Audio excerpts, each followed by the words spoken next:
पहुंचाएगा आप तक हर खबर। जैसे हमने कोर्ट मैरिज की है, सिटी कोर्ट में हमने शादी की है। जी मैंने इनसे पसंद से शादी की है और मैं इनके साथ बहुत खुश हूँ। सबसे ये गुजारिश है कि हमें कोई तंग ना करे। और यहाँ पे क्यों आए हैं आप?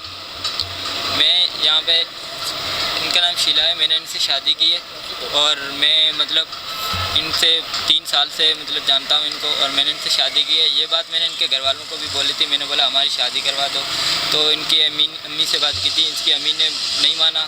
इस वजह से हमने कोर्ट मैरिज की है, सिटी कोर्ट में हमने शादी की है और आज 10 तारीख है, 10 तारीख को हमने शादी की है। तो हमें सबसे ये गुजारिश है कि हमें कोई तंग ना करे और हमें खुशी खुशी अपने लड़की की उम्र कितनी है? लड़की की उम्र है 19 साल। शनाख्ती कार्ड वगैरह बना हुआ है? नहीं, 19 साल उम्र है, शनाख्ती कार्ड नहीं बना हुआ? हमें जल्दी बर्थ सर्टिफिकेट, जी हाँ, और हमें ये है कि जल्दी शनाख्ती कार्ड नहीं बनता है, जल्दी नहीं बनता है।